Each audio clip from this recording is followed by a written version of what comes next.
How's it going, folks? So I did do a video response to terminology, and then I realized it was going to be a bit long, so I scrapped that video, and I'm gonna respond with this one. This is going to be a little bit more simple, a little bit shorter, and to the point. Here's the long and short of it. You can sit there and talk about the studies all you want. Basically, the game, it does indicate that you've chose to play with this is, well, these are what these guys who are on my side say, that they're pre-reviewed studies, you know here they are, and you can't question them because you don't have a PhD. That's pretty much what I take from your response and the comment on that. And the fact of the matter is that in that response video, I simply took the first study, showed you the abstract. From that abstract, it was pretty clear, if you pay attention to the words, that these people were against the idea of shall issue concealed carry. Those words were pretty biased in the objective with the way they framed it.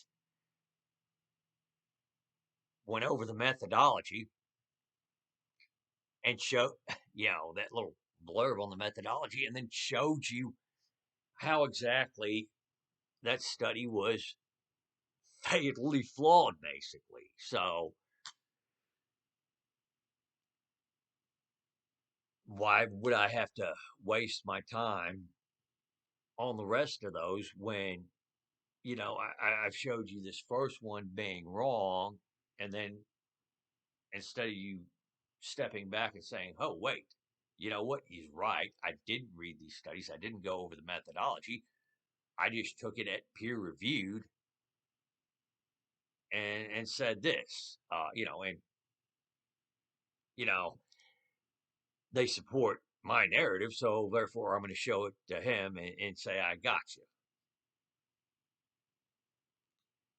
Yeah, you lost this one on the first one, so there's really no point. And I guarantee you, um, I probably could with each and every one of them. Well, maybe not each and every one of them, just through the abstract. I can pretty much point to you the flaws in this.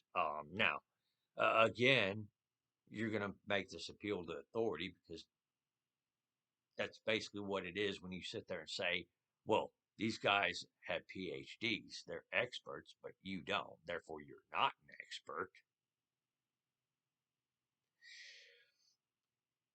You're pretty much making the appeal to authority game.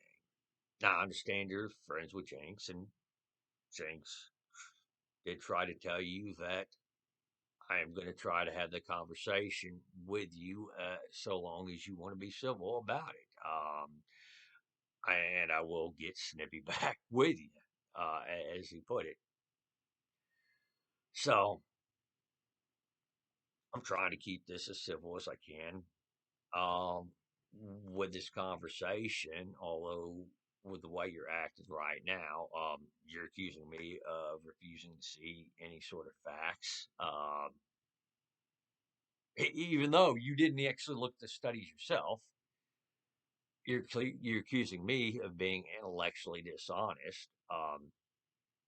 Even though I don't think you know you have any real indicator to believe I've been intellectually dishonest. Hint, I haven't.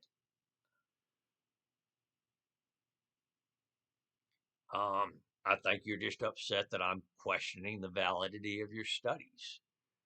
But I want to pose you this challenge. Um, I don't know if you're atheist or not. I know Jinx is, but if you're have some sort of religious faith, well, then ask Jinx this question.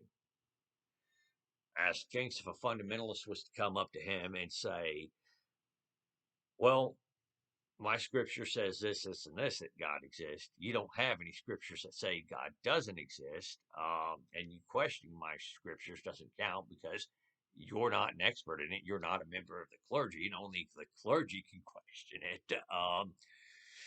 Go ahead and present that to him, and see how many fallacies he points out in that one. Yeah, it's real fallacious logic, but guess what? This is the same logic you presented to me so far. I mean, and yes, this is a common theme among gun control research. I bring up the Kellerman study, which is over 30 years old, simply because it was the straw that broke the camel's back. However, I have brought up more recent examples in other videos where these gun violence researchers are showing their intellectual dishonesty, or at least showing the flaws to their studies. And there is a pattern here. Whenever you see gun violence research in the tag,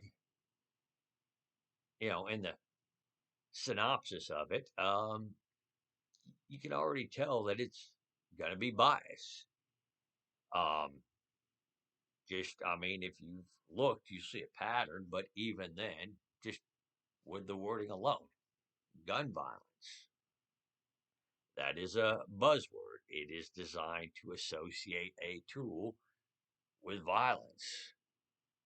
It's a neurolinguistic trick, and it's an easy indicator to tell that somebody has their bias. So, there you have it on that one. As for Lot, I've heard that Lot's research was bought and paid for by the NRA. I've heard that, the economic model was a bad model to use, and a few other things, much of which I doubt is true. Just the same with Kleck. I've not heard that Kleck has outright refused to work with Lot. I imagine if that was anywhere close to being true, or hell, it didn't even have to be true, the gun control side would be throwing it out, not because they're a fan of Kleck, but because they hate Lot so much. It is basically an attempt to discredit stuff that does not fit their narrative. And it's kind of funny because this is exactly what you're accusing me of doing. Now, that is actually incorrect. But I suspect that is you projecting at this point. But so with that being said, uninformed gun control activist,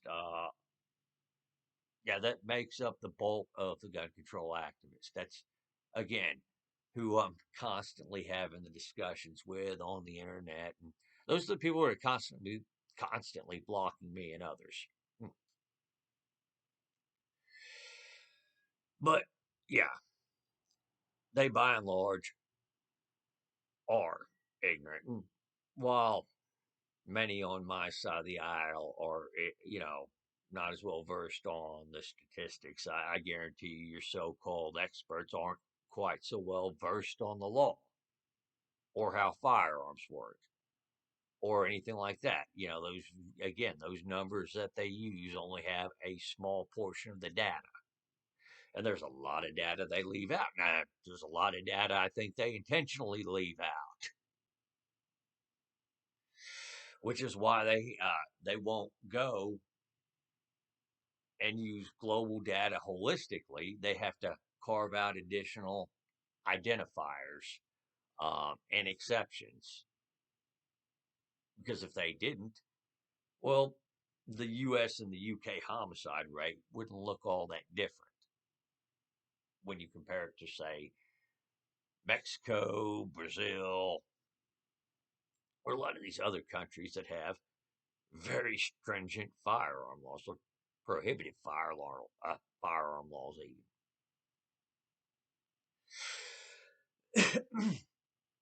The U.S., while it may not be the least violent country in the world, it's definitely nowhere near number one. This should tell you that maybe firearm restrictions aren't really as effective as they're marketed to be.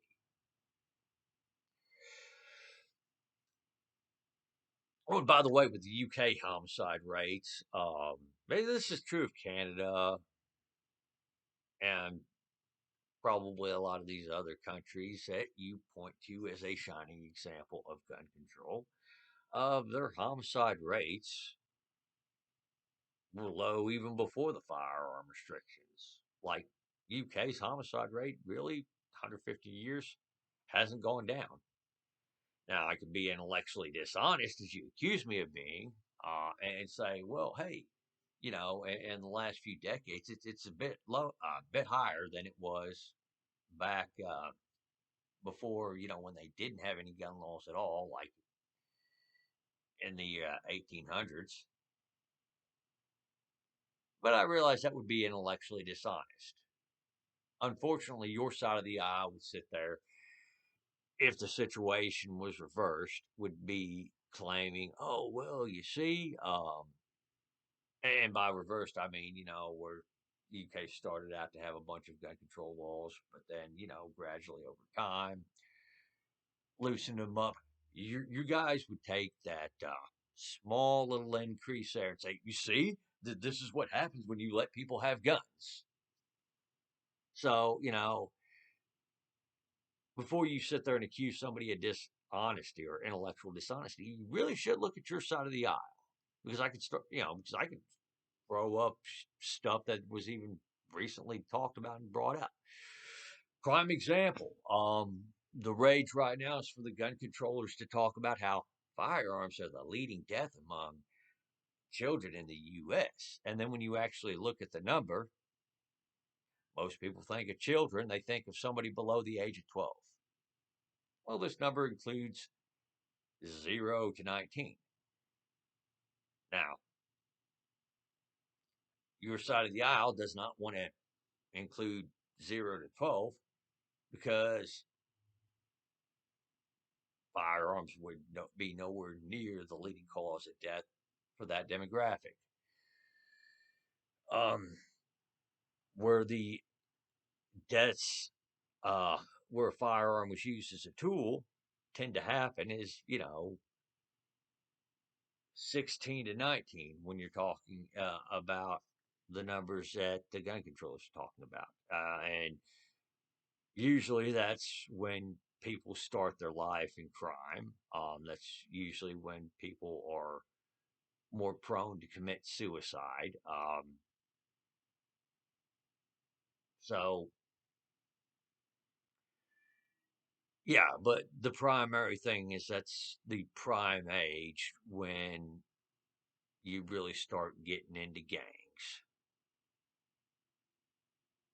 So, yeah, you care to know why the gun controllers are wanting to include 18 and 19-year-olds? Well, that's why.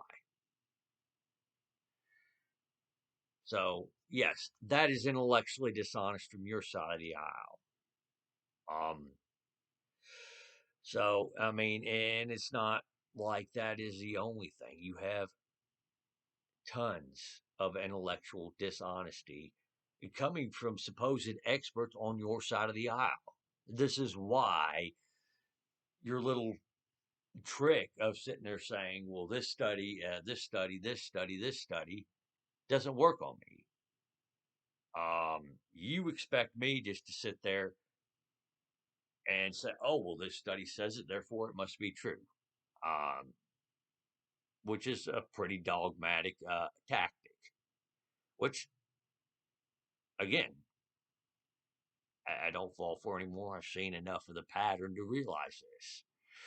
In fact, talking to more than a few people on different things, some of these people didn't really, well, none of these people had really started looking into the issue until later on in life. Some of these people, didn't even fire a gun or touch a gun until later on in life. And then, you know, um, when they start talking or when they start looking into the subject, and they start realizing, wait, this isn't true. Um, One person brought, well, actually, more than one person brought up how they count school shootings and mass shootings in the U.S. So, like, wait a second, this is intellectually dishonest. Yeah, I know, it doesn't surprise me. Recently, I had one person who moved from California about a year or two back was talking to me. Um, because one of my buddies took him out to fire his AR-15.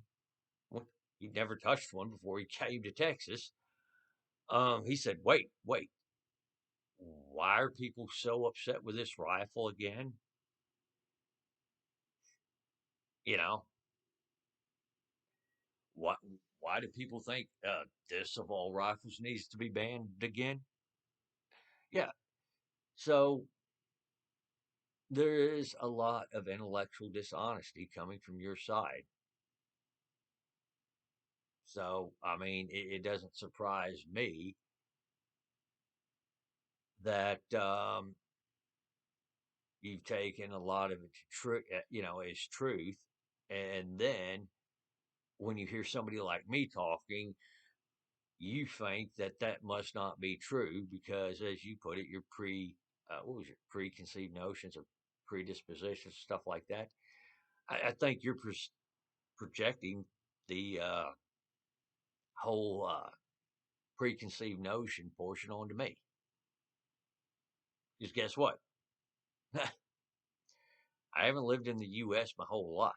I've been to a lot of other countries, to include some of the ones you point out as being shining examples for gun control. They're not. Well, I'm going to wrap this up here because I don't want this to get near as long as my old response. And y'all take her easy out there. Have a great day. Y'all have the comments as well.